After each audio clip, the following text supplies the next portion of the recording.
Casa Hogar Alegre, Take 2.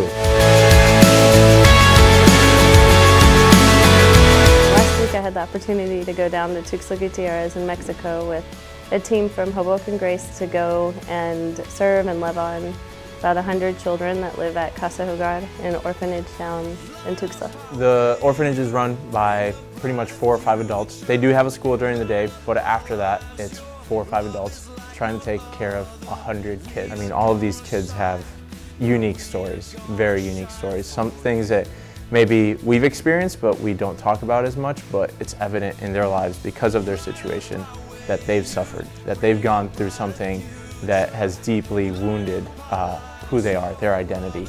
Many of the children have been brought there by either government officials because their parents have abandoned them or are in jail. Sometimes they're brought by relatives. They just come out of really bad situations. They're pretty much brought there because they don't have anywhere else to go. Well, the first day we got to just play with the kids, which was such a great introduction. I think the minute we stepped out of the van, all the kids just kind of came out of nowhere and just wanted to be held and loved and played with. And so that was just a great day to get to know them and to have them get to know us. But the subsequent week we spent with a little bit of a Bible school format. And we get to come in and change their routine and just do fun stuff like build a bonfire and put on some s'mores for them, a water balloon fight, you know, just incredible things to make them laugh and to let them know that, you know what, God is an amazing God, and He is a God that brings humor, that brings fun into our lives. Well, one of the projects that they did was make necklaces and bracelets for the children, or the children made them for themselves, but we received a lot of them as gifts. I think my favorite game was really just doing some of the things with those kids that I get to do with my own kids here. You know, pushing them on the swings at the playground.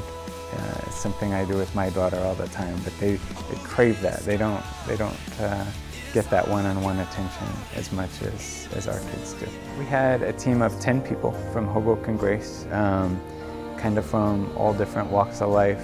It was, you know, it's always interesting to see who ends up on the mission trip with you. It's never, if you were to go out and pick a group of 10 people, you would never end up with the same group. But it's always amazing, I think, just to see how the group comes together and who God puts together on these trips, and just how people's skills and talents and interests complement each other on these trips. After you go on a trip with a group of people, they are no longer just your friends. They're pretty much your brothers and sisters. I mean, specifically in the Mexico trip, you live in a house together. You're roommates, you're family mates for a week.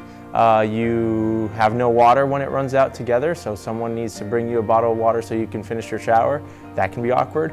But there's just things that unite you, and to be honest, sometimes the biggest friendships are created over significant circumstances that people go through, whether it's a hurricane, whether it's a loss, or an event as a missions trip where God completely changes your perspective together, and that unites you for the rest of your lives. Going on this trip really showed me the hearts of the people there. And when you weren't playing with the child, just to stand back and watch the team love on the children was just amazing.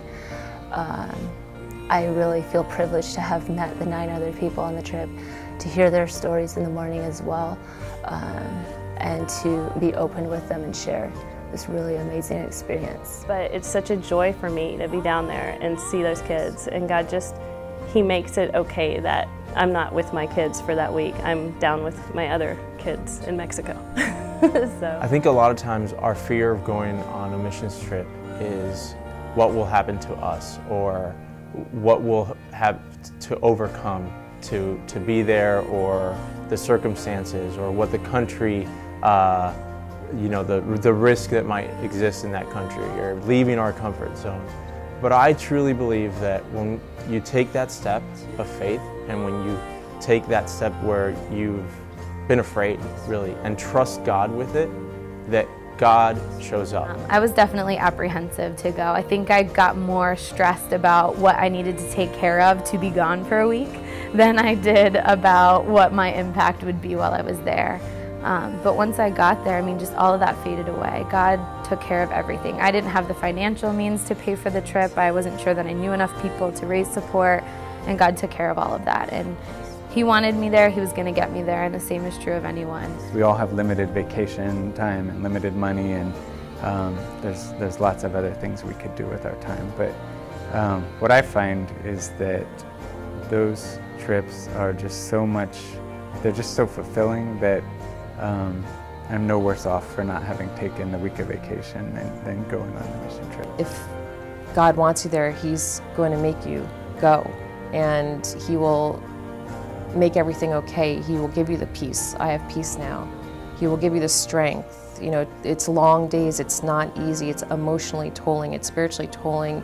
You're wondering why did this happen to these kids, but God gives you the strength to get through the day and still have joy at night. I mean, our team was exhausted every night, but we still had fun together and we still talked for hours after we got home instead of going straight to bed. So it was just an amazing experience, and I urge people to go. It'll change your life. I plan on going back. I definitely know that they're part of my family, and I just can't not see them again or let them know that I love them. It wasn't a one-time thing.